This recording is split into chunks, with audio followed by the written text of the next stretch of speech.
안녕하세요. 유리수와 유리에 인식한 양심축구명인 유리수입니다. 이번 시간에는 신장암 청구 사례에 대해서 말씀을 드리려고 합니다. 이제 고객분께서 저한테 가입하신 건 아니었고, 이제 보직을 옮기신 전 동료분, 고객분이셨는데, 처음에 이제 보험을 이제 어머니 거를 살펴보시다가 부족한 부분이 있어서 이제 간편 상품을 가입을 하셨고, 건강검진을 받으시다가 이상이 발견돼서 이제 암을 발견하셨던 케이스라서 같이 이제 살펴보려고 합니다.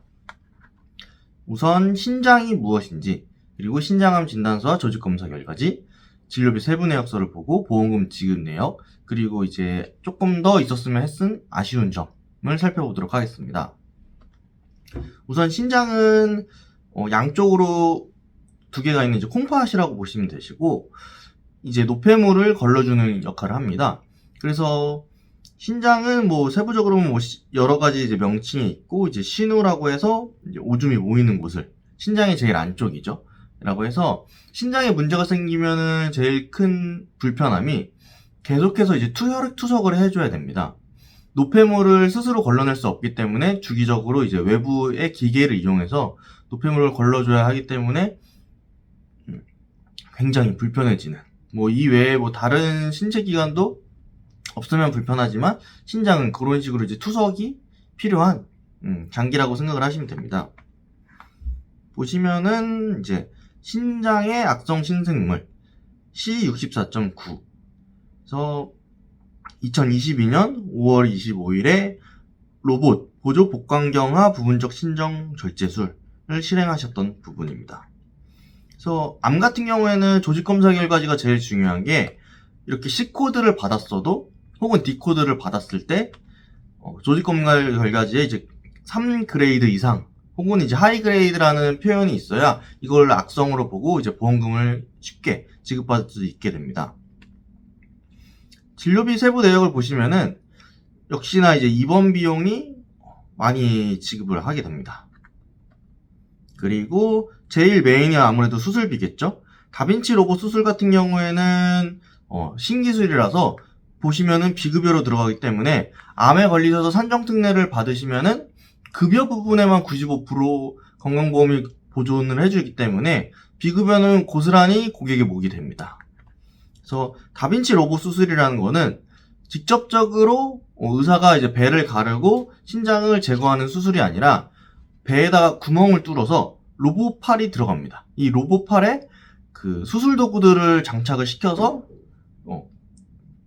기계를 보면서 의사가 수술하는 것을 이제 다빈치 로봇 수술이라고 하고, 다빈치가 이제 우리가 아는 그 다빈치 명을 따라 붙인 수술이라고 합니다. 그래서 실질적으로 총액은 한 1,300만원 정도 나왔고, 비급여는 980만원. 비급여 부분이 많다 보니까 실질적으로 1,000만원 가까이를 내셔야 되는 부분입니다. 그래서 보시면은 2021년 딱 1년 전에 간편보험을 통해서 가입을 하셨습니다. 이때 진단비랑 입원비, 수술비를 가입을 하셨어가지고 종수술비 1에서 5종 수술비에서 관열적 악성 신생물의 근치수술, 근치수술이라 하면은 그 암을 제거하기 위한 수술이라서 웬만한 암 수술은 다 근치 수술이라고 생각을 하시면 되고, 암 수술 같은 경우에는 이제 5종에 들어갑니다. 다만 이제 뭐 내시경 수술, 카테터, 고주파 등의 경피적 수술들은 제외하고 요런 거는 이제 3종 수술로 빠지게 돼서 이분 같은 경우에는 이제 다빈치 로봇 수술을 받았기 때문에 5종에 해당되는 수술비가 지급되었습니다. 그래서 입원비가 이제 8만원이 나오셨고, 수술보험금으로 종수술에서 이제 150이 나오셨고, 진단비, 암 진단비가 2,000이 들어가 계셔서 나오셨습니다. 그래서 총 지급액은 2,175만원, 그리고 이제 80원은 약간 그 검사 과정에서 지연 이자가 조금 붙은 거라고 보시면 됩니다.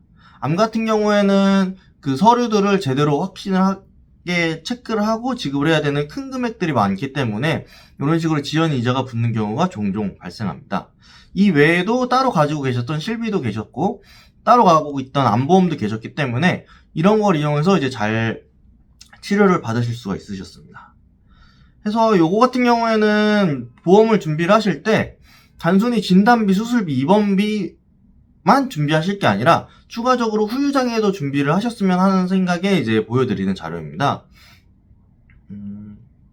질병 후유장애라고 해서 어머님 같은 경우에는 기존에 이제 유병자이기 때문에 간편을 가입을 하신 거죠. 이 경우에는 질병 후유장애를 가입하기가 굉장히 힘든데, 그런 경우가 아니라 이제 20, 30대 때 혹은 40대 때 젊었을 때 준비하시는 분들은 꼭 한 10,000원, 20,000원을 더해서 후유장애를 챙기시길 추천드립니다.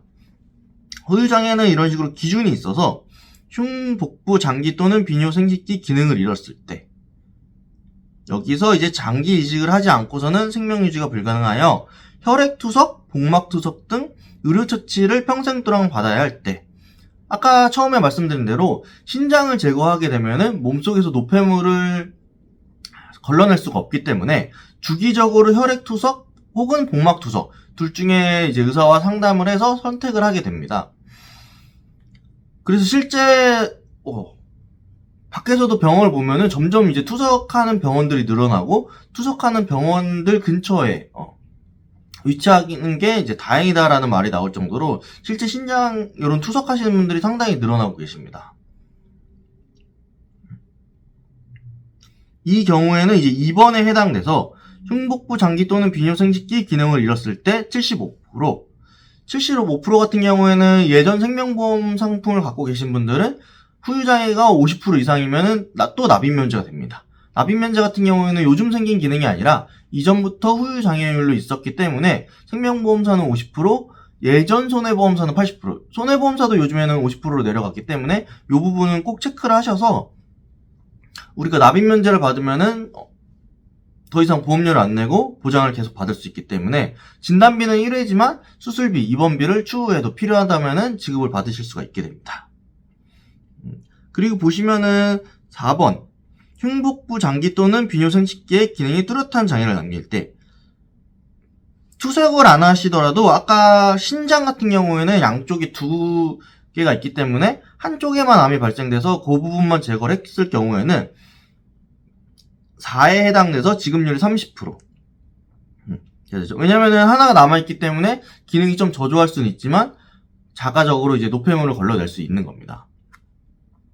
그래서 이런 식으로 질병 후유장애 같은 경우에는 보통 이제 한 3,000만 원 정도를 준비를 하실 수가 있고, 준비를 하실 때 80세로 하시면은 되게 저렴하게 가져가실 수가 있고, 요즘은 100세, 120세 시대다 보니까 질병 후유장애는 90세, 100세로 하시면은 상당히 그 가격이 크게 올라가는 이유가 질병 후유장애지만 노화도 포함을 하고 있기 때문에 자연스럽게 오래 살면 살수록 신체 기능 일부가